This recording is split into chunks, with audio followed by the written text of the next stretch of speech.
Okay, so we're coming to the end of the conversation. We'll come to Pete in a moment. One of the regular viewers on the show is a guy out in Australia, Simon Vanderspool, and he's making an action movie. I know, isn't it fantastic? He's making an action movie about an East End gangster who comes to the outback, and it's great. You know, it's an all guns blazing action. What piece of advice would you offer him for his movie? Contact Jude Boyer. Fly him out. Fly out, Jude Boyer. In terms of the action, or in terms I don't know. I just, from your experience. I think watch loads of action films. This is probably, some of this may be really obvious, so I'm sorry if I'm teaching anyone to suck eggs, but watch loads of action films. Watch how they're edited. Copy them to some degree. Put your own twist on them, but basically copy them, because they're normally right, particularly Hong Kong movies, particularly the more recent European films, the sort of like Transporter, Kiss of the Dragon, things like your District 13, things like that. Leon, for goodness sake, there's loads of classic films out there. Watch them. As Jude said as well, contact people and get them involved. Contact professionals, get them involved and talk to them before you execute it, because number one, execute action safely. Safety is absolutely the number one.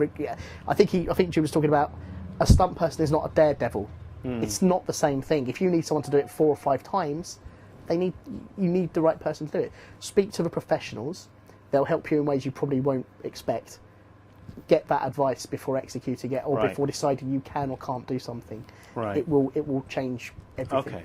So Pete, let's come to you. Have you got any questions from the chat room? Yeah, we do. A Moments of Film says the film is quite brutal. Have you had any criticism about the level of violence? You violent man, you. I don't think I'm that violent. On the first screen, just connected to this, on the first screening of my first film, Left 4 Dead, or our first film, Left 4 Dead, sorry, one woman walked out of the screening, looked directly at me and said, "There's something wrong with you." I was like, well, there clearly is. What? Well, yes, obviously, we can all see that. In terms of, have we had criticism about the violence? Not really. We've had criticism about the acting. We've had criticism about the editing. We've had criticisms about the camera work. We've had criticism about the directing. We've had criticisms about lots of things. We haven't had criticism about the actual violence. Everyone's sick. Right. It's fine for them to pick me up on editing. No one said this film is too violent. Yeah. That might come down to the fact that it's an 18 rated film. Yeah. It's also people who are going to gravitate to it are not really going to be surprised by the content. No, I would hope not. Yeah. I would hope not. Okay. So the answer is nah.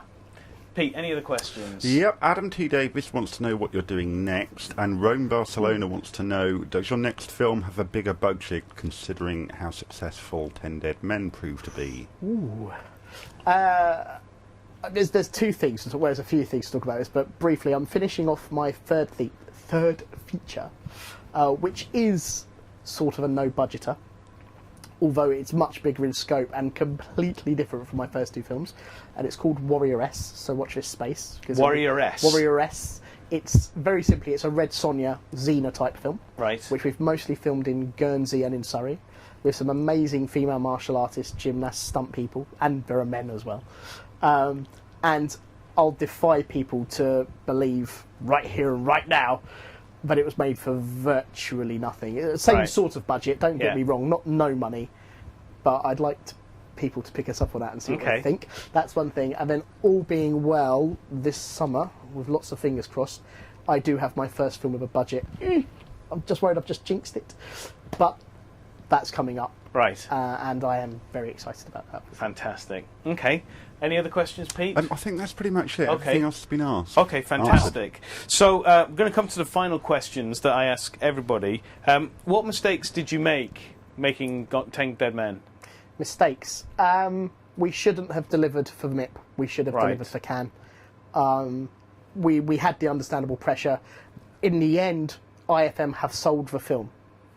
So let's be brutally honest. Yeah. That's essentially what matters from a personal point of view, and sort of to do everybody else the credit. Sorry, to do everyone else the justice they put into the film. I wish we'd had the time to get the sound right and just be honest there. It would have been great to have had a sound recordist, obviously, and someone you could therefore relate to all the time on the sound and have that consistent. And there are probably other things, so I'm sorry if I got it wrong, anyone. Okay.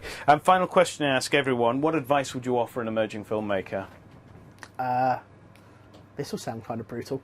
I think when you're deciding to make a film, you need to decide why you're doing it. Some people do it just to see if they can do it, which is absolutely brilliant, and I encourage everyone to do it because they should feel how it feels to have achieved that. But the question is, what are you doing with the film? So are you doing it for a festival? Are you doing it for a calling card? Are you doing it because you genuinely want a career?